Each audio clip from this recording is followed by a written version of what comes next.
Welcome, everyone, to another episode of Just Saying Football with Jack and Sean. I'm your host, Sean Gann, alongside my partner, Jackman Nicholas. We're here to bring you news, notes, weekly updates, and game analysis of your favorite teams from around the league.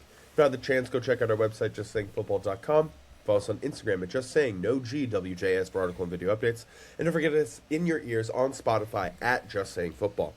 It is AFC and NFC Championship weekend, my friend. 3 games left, including the Super Bowl. But the national championship just happened. IU just won. Hoosiers, my friend. How we feeling before we get into some news and notes and some important injuries as we head into this championship weekend? Yeah, dude, 4 teams left. It's getting real now. And we got a couple of options here that could be, repeat matchups that we have honestly seen within the last decade from some franchises. So pretty cool to see. Obviously, biggest injury we're talking about going in, with the Broncos. We'll get all into that. Really how the hell did that happen to Bo Nix and what the hell is going to happen with Jarrett Stidam. But, man, yeah, Natty, hate to see Miami go down, but, man, to see Indiana go and do it like that, undefeated, Heisman quarterback, all that good stuff, number 1 seed, man, you got to give it to him. Big shout-out to IU for this episode. Absolutely. Google them, all right? Google them if you don't know. All right, let's get into some news and notes. Buffalo has fired Sean McDermott following their loss on Sunday to the Broncos, and then they promoted Sean Bean to president of football operations along with the GM, which has left a little bit of a rift amongst fans in Buffalo. Robert Saleh is set to become the next head coach of the Titans. Jeff Hatley is set to become the new head coach of the Dolphins. Zach Charbonnet has a torn ACL, and he'll be out for the remainder of the playoffs and potentially a little bit into next season as well. That's a huge loss for the Seahawks. We'll get into that game in just a little bit. And Jack just mentioned it a second ago. Bo Nix has a broken ankle. He was going to be out for the remainder of the playoffs. Jarrett Stidam, the backup, steps in.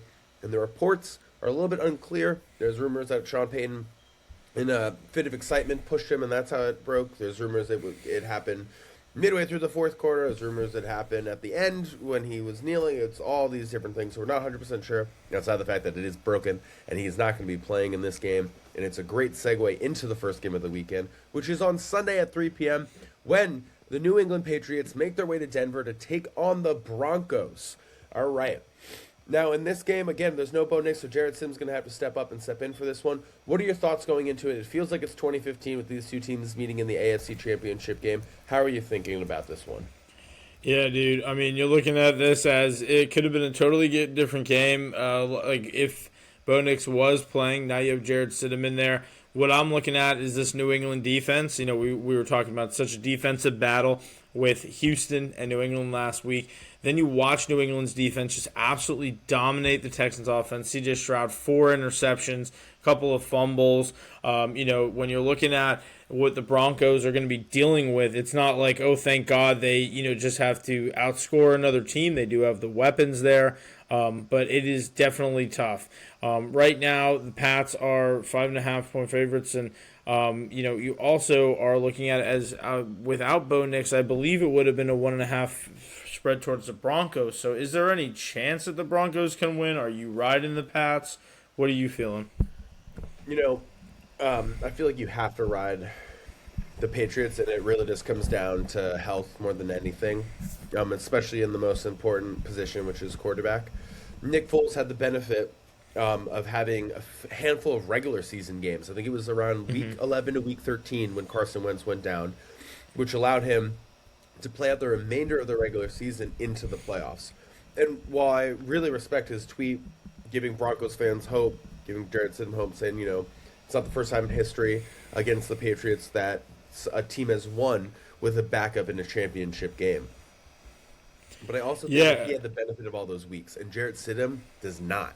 So now you're asking a guy to come in on a week's notice who hasn't thrown a ball since last year pretty much in a meaningful game, and now in the biggest moment of this entire season to win a game. And that is not as easy as people think it's going to be. And there's a reason why the Patriots are favored in this one by that 5.5-point spread. Yeah, dude. And, I even think, with the Giants, everyone always thinks with Phil Simms getting 2 rings. There was also Jeff Hosteller who came in for that second ring, was able to get it done. And it happens. You have these guys are thrust into it. Tom Brady became went from a backup QB to a starter because of the Drew Bledsoe injury. Things like this happen all the time, but I do think this is a tough matchup. Like, I'll have to go with the Patriots. I'm loving what they've been doing with Ramondre Stevenson on the ground the last few weeks. He has been consistently hitting his set line around like 37, 38. He's been up around like 50 every week. So I'm loving, them to kind of run through Ramondre Stevenson. The Denver defense is good, but how good can you be if you're going to be on the field the whole game? And I think that's what's going to happen here. We've seen the Patriots offense be so efficient. Shout out to Kayshon Boutte last week. That guy with an absolute unbelievable one-handed catch, and he's been great. Outside of Puka in the first 2 games of the playoffs right now, he's averaging the most yards for a receiver. So just keep your eye on him as well. And expecting a big game from Diggs, but he'll be blanketed by Pat Surtain, so that'll be tough. It's just a tough game because with Bo there, you can trust Cortland Sutton more, you can trust Troy Franklin more. I don't know if I can really trust the Broncos' weapons on offense to like keep up with the way the Patriots have just been absolutely dominating the scoreboard. Yeah, I mean, look, we saw 4 turnovers last week. One of them was not C.J. Stroud's fault; bounced off the wide receiver's hands. But still, look, it creates you have tip drill for a reason, right? Yeah. So I'm leaning Patriots as well. I think you got to go with them. As much as it feels like annoying to see them back in the AFC Championship game, right back to playing really well. This was not the expectation for them. But I think you're right. It's hard to trust. And if I'm the Patriots, my mindset is we're not going to let that offense be out on the field for long. Our goal here is to exhaust that defense, make the strongest part of this team exhausted. Let's just grind the football, like you said, with Ramondre Stevenson. Let's be efficient like we have been all year. I think Drake Maye has over 70% completion percentage on the season, right? And just continue doing that. Just be as efficient as you have been. And then their defense has been just as good. We talked about the Texans nonstop the last few weeks of the year because they had this incredible 10-game win streak. Patriots defense is just as good, and it's led by a coach that's not only won a Super Bowl with the franchise, but played on that defensive side of the ball. And you can see the emphasis that it's already having on this entire organization, entire team. I hate that I'm going with the Patriots here. I don't want to pick the Patriots, but you got to go with the team right now that's fully healthy. And it would take a Sean Payton masterclass, absolute masterclass, I think, to overcome this late season injury that just happened, which is absolutely brutal. Yeah, we have seen some guys come off the bench after a couple of years, and the film room does them good, and things like that. But we've seen Jarrett Stidam have to play before, with the Raiders, the Pats. It was never really great, so we'll see what we get from him on Sunday. Yep, let's see what's going to happen. Also, Boot, by the way, wide receiver, University LSU, my guy, all right? This continues for them. All right, let's keep this moving along into the NFC Championship game happening on Sunday at 6:30 p.m. Los Angeles Rams making their way to Seattle. Seattle's favored in this one by -2.5 with an over-under here of 47.5. Now, we saw Seahawks put belt to ass both on the sideline and in the actual scoreboard, destroying the 49ers a whopping 41-6. Do you think they're going to have the same score as this Rams team, or do you think it's going to be a little bit more of an exciting game? Yeah, I'm hoping it's close. I mean, when you look back at their last 2 matchups, because, you got a nice little divisional matchup split 1-1 this year. They're both high scoring. They're both within 1 point or 2 points. So I do think that they know how to play each other well. Seattle has just been going on these absolute runs of defensive touchdowns and insane, just games where they're so far out ahead. We've been talking about it all year. I think the Rams knowing how to play them kind of keeps them from doing that this week. But, no Charbonnet, so it's going to all run through Kenneth Walker. I think Kyron is going to get leaned on heavily. He's had 72 yards per game the last 2 games. You really can't count out Puka. But Devontae Adams for the second week in a row, I feel like he wasn't even involved in the game plan. So I'd love to see him get involved. But, man, we were talking about it off camera. I just want to bring it up, too. Rashid Shaheed, somebody we love, brings the first kickoff of the game all the way back and he gives them 7 points right out the gate, and the Niners score 6 the whole game. So it's like Rashid Shaheed beat the 49ers, you know? But what are you feeling? How do you feeling about, like, what do you love? Do you think Seattle could go on an early run like they did last week? I think it's very possible, especially with what Kenneth Walker is able to do. Some of the things I want to point out in this game that I think is really important is that Darnold has a 2-3 record against the Rams in his career, and over the last 2 games, a 2-6 touchdown to interception ratio. Granted, the defense has said it doesn't need to go through Sam Darnold, even with all the turnovers. We're still going to be able to make plays, be able to stop players when they need to be stopped, and get you back the ball. JSN's able to do his thing, and Kenneth Walker has been a key factor in a lot of their wins as well.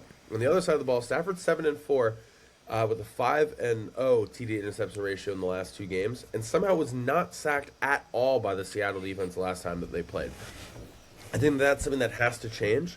We saw the Bears get after Stafford nonstop. They were making him uncomfortable. He wasn't sure where to go. I think that's part of the reason why Devontae Adams wasn't as involved in the game plan. I think he was really honing in so much on Puka and Puka only. They weren't running the ball as efficiently as we've seen them at times, not relying on it. I think what I want to see from Seattle is this defense is so great at making turnovers, but I think to win against this Rams team, you have to make Matt Stafford uncomfortable. So I am going to take a Seahawks 1 sack bet for sure, because they haven't gotten a sack against them yet. Yeah, I mean, I could totally see it being like Jaron Reed or, Leonard Williams too. I mean, they really do have so much depth on their defensive line. Like you said, that's going to be. Yeah, they have. Wow. Yeah, they actually have more depth than you'd think. They rotate guys really well. And obviously they have, Tariq Woolen and Witherspoon on the outside. And I've been thinking to myself, I'm like, wow, I haven't heard much about those guys. But for cornerbacks, not hearing about them means that they're doing their jobs. So we love hearing about that. The one main thing, I think it all runs through Kenneth Walker. Last week, 116 yards on the ground. Obviously the game script, they were up early. They were running a lot. But he only had 5 touchdowns all year, so 3 last week shows me that they're going to use him, kind of emphasizing the fact that, we've been saying it all year, they don't really have a wide receiver too. They haven't really utilized Kupp or Rashid Shaheed like that, or A.J. Barner. So I will expect, I do want to take the Rams to win this game. We've been riding the Rams all season. I love it. But, man, Seattle, they could. I do feel like we were talking about how the Pats got there. There's like a freebie with Bo Nix. You're looking at, if Seattle goes and plays the Pats and just wins and dominates them, it's like God giving them, like repentment for, like repenting for the sins of the Malcolm Butler interception. Yeah, not just running it to Marshawn. They're like, oh, now they can be like, oh, the Patriots, we got you back, but or it could be the Patriots just getting them completely twice. Yeah, exactly. Exactly. Thank you. I gotta go with Seattle here. I also feel like I want to go with the Rams just because we've had the bet. We've been very big on them all year. And I do think that the Rams win because Seattle makes those mistakes. They play themselves. It's Seattle's games to lose. There's a reason why they were the 1 seed. We saw it last week. You had a bye. We were talking about the bye sometimes affects teams. It did not affect Seattle. It did not affect them. At all. And now they're playing another familiar opponent, again, for the 3rd time this year, in their home stadium where they beat them in Week 18 just a few weeks ago. And then the best part is that if either one of these teams, Rams or Seahawks, wins, they get to then go to San Francisco to play in the Super Bowl, another location that they're really familiar with. There's a lot for these 2 teams that they're playing for when it comes to familiarity, just knowing the location, knowing the field, knowing these things. I agree. Big factors. I'm locking in Seattle. The Rams defense really stepped up last week against Caleb Williams, minus the 3rd down insane touchdown throw that he had. Minus that one play, their defense really stood up when they had to. Let's see if they can do it this week, but I'm putting my money on Seattle. I will say, too, I mean, you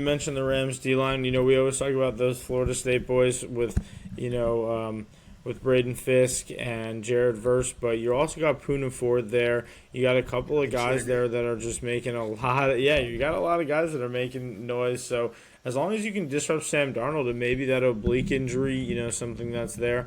One thing I'll close it out with, too, is that you said about the Caleb Williams throw. One of the coolest stats I saw all week was that he was 27 yards behind the line of scrimmage when he threw that, and nobody's, ever completed a pass 22 yards. And I was like, 27 yards is just, it's 81 feet behind where you're throwing from. It's it's insane. I just wanted to point that out. He made a 20-yard pass into a 50-yard pass for no reason. I mean, for a reason, because you're evading the pocket. But, you know what I mean? That was a 50-yard pass he just threw, and it's only going to count as 20. Yeah. It's like we said last week on the show, Caleb Williams is freaking good now. Just wait next season when we talk. I'm big about him. Yeah, sorry, Sean. And the Vikings. No, hey, look, it's fine. It's bound to happen. We got 9, bro. Don't worry about it. We're up fine. We're fine up north. A little sad, but we're fine. One of the things I also want to say to your point about the pressure on the defensive line, when the Rams beat the Vikings last year, you could see that Sam Darnold, when you made him pressure, he was making those mistakes. That's, I think, the Rams' key to this game, outside of what McVay is able to do with the ball and, of course, don't turn the ball over, those kinds of stuff. I do think it comes down to the Rams defensive line versus the Seahawks offensive line. Who's going to win that battle up front? Who's going to allow the most pressure? Because I do think if Sam Darnold's getting pressure, not able to get the ball to JSN comfortably, I think it could potentially be how the Rams team edges their way to a win. And McVay's crafty. He'll find a way with that offense. Yeah, and I'm taking the 47.5 over no matter what for this one. And Kyron 100%. Williams over rushing for everything. I'll also take Rams to cover the spread. I think this is going to be a 3-point win here. I think this is going to be much closer than people think. This is not going to be. Yeah, you like the 2.5? You like the 2.5 today? Ooh, it's a 5.5. The season dangerous. Oh, no, 5.5. 2.5. Oh no, it is a 2.5. I'm taking the spread. Sorry. I thought it was a 5.5. I was thinking Broncos. I'm so sorry. Seattle 2.5. He said. I'm taking it. All right. Seattle over 2.5. Win by field goal. My bad. All right. That's all the time that we have. Thank you everyone for tuning in. Thank you everyone for listening.